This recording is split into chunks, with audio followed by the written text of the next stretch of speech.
Bonjour petits et grands lecteurs, on se retrouve aujourd'hui pour une nouvelle vidéo. La luminosité est sale, mon chat vous tourne à moitié le dos parce qu'en ce moment nous travaillons sur sa politesse, parce que nous sommes dans une relation exclusive liée à l'hiver, c'est-à-dire que je suis qu'un simple humain qui lui sert d'oreiller. Et donc voilà, on essaye de travailler sur des choses, mais elle n'est pas très ouverte à ce genre de propositions. Donc le ronronnement peut être agaçant, sera sûrement entendu en vidéo. Et on commence tout de suite parce que parler de chat, on commence déjà pas bien comme ça. Petit classique de la semaine, je suis contente parce que ma pile de classiques est quand même en train d'un peu baisser. Bon là je pense pas que je vais en relire avant 2-3 semaines parce que en lire trop après je vais me lasser. Mais je vous présente un livre qui s'appelle Au-delà de cette limite, votre ticket n'est plus valable. Le titre à la rallonge de Romain Gary.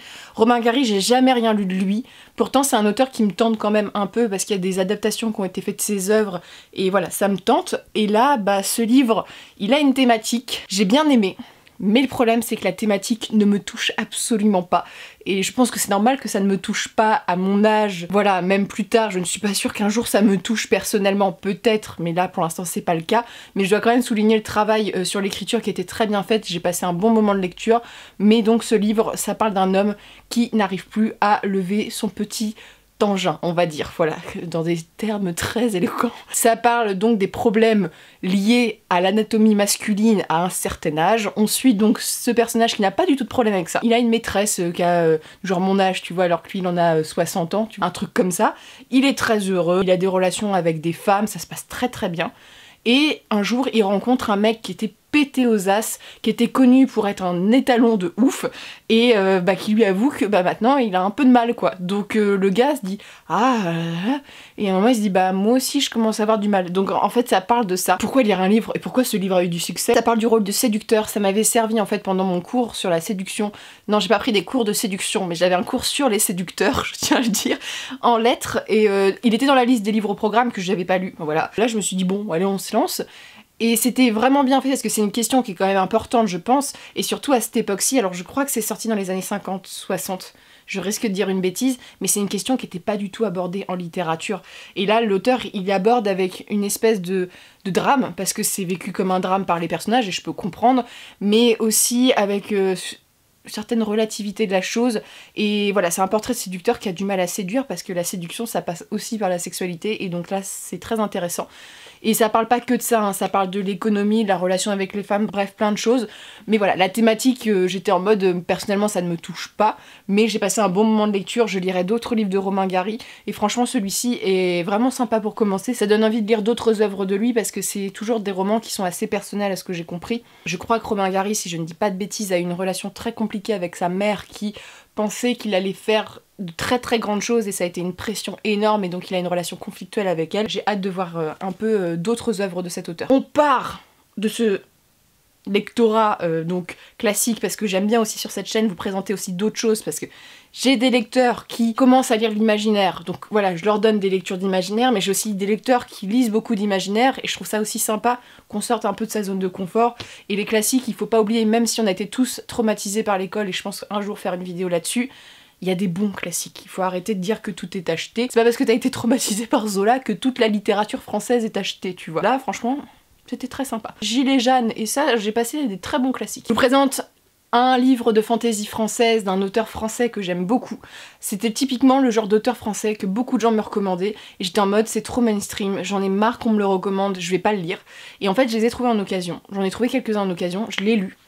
Et en fait, beaucoup d'en fait pour dire que j'ai vraiment bien aimé cet auteur. Sauf que cette série-là, c'est celle que tout le monde aime. Et le premier tome a été un peu laborieux pour moi, j'ai pas trop aimé, voilà. Et donc je vous présente Le Puits des Mémoires, et ça c'est le tome 2, Le Fils de la Lune. Alors Le Puits des Mémoires, c'est très simple comme pitch de départ, c'est l'histoire de 3 mecs qui sont perdus. Et ils sont pas que perdus, ils sont perdus aussi dans leur tête. Ils ont totalement oublié toute leur vie. Donc ils sont là à traîner, ils fuient, ils savent pas ce qu'ils fuient, ils arrivent dans un village, et là en fait on apprend, nous lecteurs, qu'ils ont assassiné un roi. Et là tu te dis, les gars sont un peu dans la mouise, mais vraiment beaucoup. Donc ici, on apprend dans le tome 1 un peu leur parcours du genre j'ai perdu la mémoire, on va retrouver leur fuite. Dans le tome 2, c'est on va reprendre la place qu'on avait. Ceux qui se souviennent plus du tout de ce qu'ils ont été.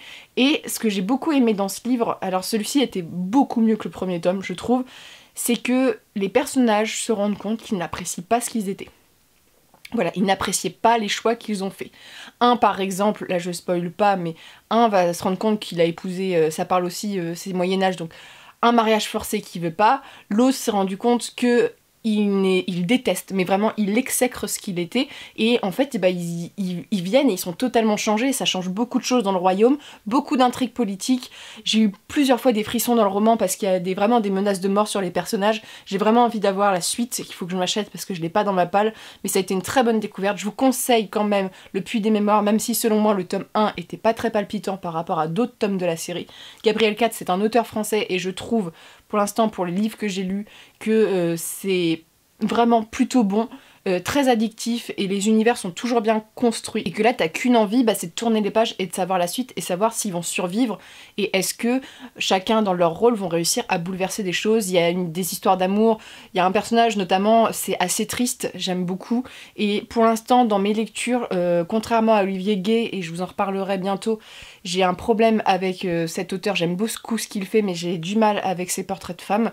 Autant là, même si les femmes sont considérées comme des objets, mais ça fait partie de l'univers parce que c'est prostitution, un univers extrêmement trash envers les femmes, là on a des portraits de femmes fortes, et La Maîtresse de guerre notamment j'avais beaucoup aimé pour ça, donc ici c'est le cas aussi, je voudrais le souligner parce que voilà, c'est important aussi, et voilà, vous allez dire ah encore un truc sur les femmes, bah oui, voilà, je préfère vous le dire, pour moi c'est quand même un gage de qualité quand on fait pas des portraits de femmes soumises, quoi. J'apprécie, et je trouve que les personnages masculins en plus sont des personnages qui sont des combattants, mais surtout qui sont des personnages avec des sensibilités très différentes. Voilà, il y en a qui vont exprimer plus ou moins leurs sentiments, mais voilà, on a vraiment des personnages qui sont nuancés, que j'aime bien, et on n'est pas dans des clichés pour aucun personnage, donc c'est vraiment ce que j'apprécie dans ce roman. Ensuite, je vais vous présenter de la bitlit, et ensuite je vais vous présenter, donc je vous passe ça tout de suite, mais La Roue du Temps, hein, vous l'attendez tous, hein, j'ai l'impression, mais voilà, ce truc de bitlit, j'aime bien la bitlit. Voilà, pour ceux qui viennent juste de me suivre, la bitlit, en fait, c'est un genre littéraire qui a des petits crocs, c'est-à-dire que c'est tout ce qui est vampire, loup-garou, et souvent c'est de la romance paranormale. Et moi, typiquement, surtout en hiver, voilà, faut le dire, j'ai besoin de temps en temps, entre deux séries de fantasy où ça se bastonne, d'avoir un peu d'amour, tu vois. J'aime un peu les romances, mais quand elles sont paranormales et quand il n'y a pas que ça. Il me faut toujours des enquêtes policières ou des trucs comme ça, parce que j'ai jamais essayé la new romance, et je pense faire une vidéo un jour où je vais acheter un livre et je vais essayer ce genre. Tu vois, il faut que je découvre d'autres genres et voir est-ce que c'est moi qui ai des a priori sur ce genre, parce que c'est un genre considéré comme féminin et je ne suis pas forcément très à l'aise avec tout ce qui est proposé en romance. Voilà, que ce soit par les thématiques ou typiquement, voilà, moi j'aime bien les récits de baston et ce genre de choses, donc avec la romance c'est pas toujours le cas, même s'il y a beaucoup de livres qui arrivent quand même à mêler les deux. Là, voilà, c'était le point bitlit de la chose, mais c'est un univers que j'aime beaucoup, il y a de tout. Donc, je regarde beaucoup les avis sur internet, je lis souvent les séries classiques, donc là c'est le classique de chez le classique, et c'est une série que je lis depuis peut-être 7-8 ans maintenant, parce que j'en lis un par an on va dire. Il s'agit donc de Janine Frost, donc c'est la série Chasseuse de la nuit, le tome 6, donc d'outre-tombe chez Milady. Chasseuse de la nuit, c'est une série sur les vampires. Alors, gros classique de bitlit, hein, on est avec Mercy Thompson sur les deux gros classiques, j'ai l'impression. On suit donc l'histoire de Kat et de Bones. Alors Kat, elle a une vie qui est extrêmement difficile. Sa maman a eu une relation sexuelle avec un vampire non consenti, donc un viol. Elle est née de ce viol, alors déjà c'est horrible comme situation, et elle décide à 16 ans de tuer tous les vampires qui tombent sous sa main, quoi, parce qu'elle se dit à un moment, voilà, mon père a agressé ma mère, ils sont dangereux, et sa mère en plus la sollicite à dire, il faut que tu te venges de ton espèce, voilà, parce qu'elle est donc un hybride. Kat a fait sa vie, Kat elle est très jolie, elle est très très belle, et en fait elle séduit les hommes vampires ou les femmes vampires en leur faisant des petits clins d'œil comme ça dans les bars, et donc elle les tue après. Et un jour, là c'est vraiment le tout début, hein, ça doit être les 30 premières pages du tome 1, il y a Bones. Alors Bones, il va faire frémir ton cœur, sache-le si tu commences la série. Bones, voilà, il est formidable. Arrête de diverger sur Bones tout de suite. Donc Bones, il est donc vampire, et il se rend compte que Kat, elle tue les vampires, et lui aussi, mais lui il fait ça pour le fric, hein, parce que il faut qu'il gagne sa vie, et il la kidnappe. Alors déjà pour commencer une relation, c'est pas forcément ce qu'on te conseille de faire, sache-le. Donc il la kidnappe, et il lui dit, soit tu meurs, faut que je te tue, soit tu m'aides et on devient associés, et ensemble on va buter les vampires. Voilà, on se fait des contrats. En fait, Bones, ce qui se passe, c'est qu'il arrive à séduire les femmes, voilà, les femmes vampires. Il arrive à séduire certains hommes vampires, et ça je vous le soulignerai juste après pour cette série. Mais il n'arrive pas à séduire tout le monde. Et donc il a besoin de Kat pour avoir l'élément attractif, tout. Et puis bon, lui, on va pas se faire des idées tout de suite, mais... Et le petit biscuit voudrait bien le tremper, là vous pensez. Donc, histoire d'amour. Ça, c'est les 40 premières pages du tome 1. À chaque fois, il y a une problématique ou une enquête, ils doivent avoir un contrat. C'est une super histoire d'amour. Bref, là je vous fais une chronique de la série direct. Ce que j'aime bien dans cette série, c'est qu'il y a de la romance. Les scènes olé olé, il y en a toujours une ou deux et elles sont assez poussées. On n'est pas sur quelque chose fleurette et puis là non, on rentre dans le sujet à proprement parler. Et la relation marche super bien, même si là je vous présente un truc d'enlèvement, mais en fait il abuse jamais d'elle, il y a jamais, c'est toujours du consentement. Ça fonctionne bien, on voyage, les intrigues sont toujours bonnes. Et en plus, et ça je tiens à le souligner, c'est une série qui est sortie il y a quand même quelques années, je dirais dans les années 90. Normalement, au début des livres, vous avez mentionné quand c'est sorti. Alors celui-ci, il est sorti en 2011. Donc si on part du principe qu'elle en a publié, donc je pense que c'est sorti dans les années 2000. Et en fait, ça a toujours été un récit qui était très ouvert sur beaucoup de questions, et notamment sur les questions LGBT, sur le racisme, tout ça. Il y a quand même des problématiques qui sont soulevées, et c'est toujours très bien traité. Et jamais dans le jugement, et ça c'est une série que j'aime beaucoup, tu vois, parce que des fois t'as des séries qui remontent, notamment en Bill Clinton, tout, où on a des petits jugements sur voilà, la sexualité de chacun, et là non, pas du tout. Donc déjà ça c'est bien. Dans ce tome-ci, en fait, à chaque Halloween, il y a un homme qui vient tuer des sorcières. Cet homme, en fait, l'autrice s'est inspirée du Magnus Malefica, je crois que c'est pas ça le titre, mais du grand traité sur la sorcellerie qui a servi au Moyen-Âge, donc qui était un traité où on recensait, par exemple, vous savez, les 3 saints, ou qu'il y ait une tache de naissance, ou des grains de beauté, pour accuser les gens de sorcellerie. Donc l'autrice, elle s'est inspirée donc, d'un des mecs qui a rédigé ça, pour devenir le grand méchant de cette histoire, qui fait qu'il chasse les sorcières. Aujourd'hui, il les tue. Mais Kat, qui a un don particulier, là, il est difficile de tuer quelque chose qui est déjà mort. Et j'ai beaucoup aimé, parce que bon, la sorcellerie, moi, c'est quelque chose que j'adore. Là, en plus, on a quelque chose qui a réellement existé, même si c'est réinterprété. Et Kat, elle est...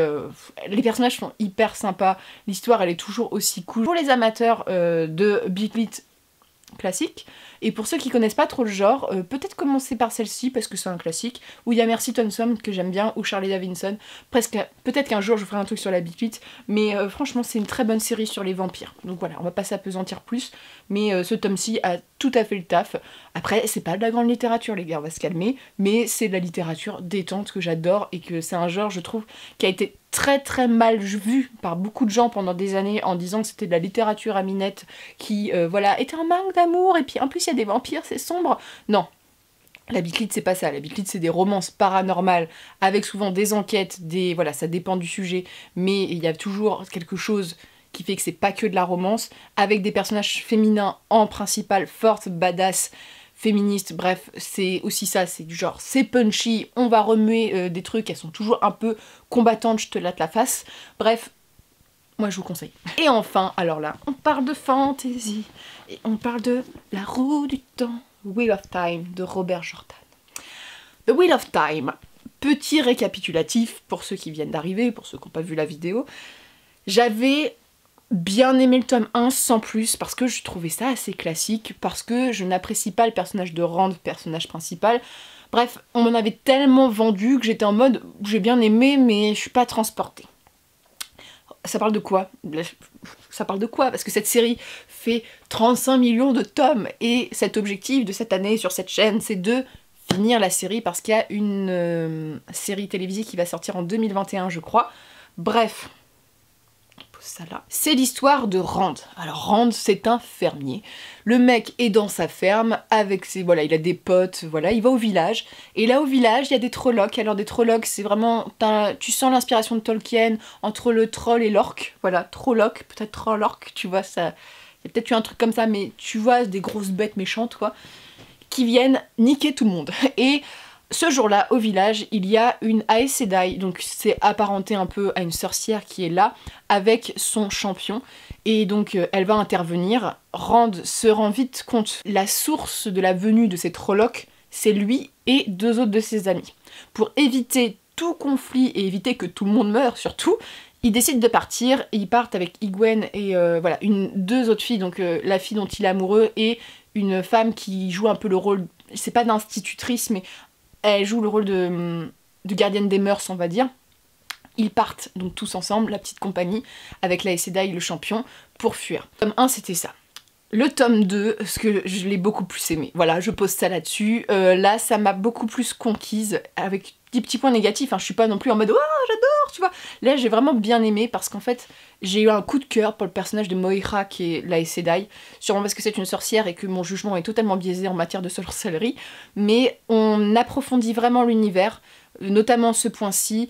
On a des relations qui se développent entre les personnages qui sont... J'ai été hyper touchée parce que c'est des personnages que j'aime bien, tu vois, en plus ceux qui vont aller peut-être ensemble, je les aime bien. Bref, je ship beaucoup au début des séries et là ça a été le cas. Ce que j'ai bien aimé c'est l'univers, on développe aussi les deux autres compagnons de Rand et c'est ce que j'ai bien aimé parce que toujours pas dans ce tome, je n'apprécie pas vraiment Rand parce que c'est le beau gosse qui est l'élu, tout ça, et en fait il remplit trop de cases de l'homme parfait selon moi, même s'il a des défauts, et voilà, j'ai pas d'attachement pour lui, il faudrait peut-être qu'un jour j'arrive à développer des sentiments pour ce personnage, mais les autres je les aime tous, donc voilà, mais simplement je trouve qu'il est trop je suis le héros et je vais sauver le monde, tu vois, mais après on est dans de la fantaisie, mais vraiment le tome 2, donc ces deux tomes-là correspondent au tome 2, parce que les éditions Bragelonne les ont coupés en deux tomes, parce que en poche, un tome, ça serait illisible, du genre t'aurais une bricasse comme ça serait dégueulasse, et puis pour des aspects financiers aussi, on va pas se le cacher, hein, c'est normal. Que j'ai beaucoup aimé aussi, on avait prévu des mariages dans le tome 1, tu vois, tu te dis, oh bah ça va finir comme ça, et en fait pas du tout, parce que les femmes, dedans, elles se conditionnent pas à choisir le mariage forcément. Elles ambitionnent d'autres choses, et notamment il y a une des jeunes femmes qui veut devenir une Aes Sedai, et les Aes Sedai sont vraiment mal vues dans cet univers. Bref, il y a beaucoup de choses, et ça c'est un des points que je souligne parce que c'est un des points que j'ai apprécié dans le récit, que ce soit l'univers, les personnages, sauf Rand. Voilà, les personnages, la quête, il y a beaucoup d'éléments qui sont placés pour la suite, les combats sont très bons. Il y a le bestiaire qui se développe, après c'est pas un bestiaire de ouf, il n'y a pas non plus 36 millions de créatures, mais ça se darkifie, voilà, c'est mon nouveau mot, darkifie. Je trouve que celui-ci est plus sombre, il y a des enjeux plus sombres, la fin, même tu vois, j'ai ressenti des sentiments pour Rand en me disant « Oh mon dieu le pauvre, qu'est-ce qui lui arrive ?» tu vois.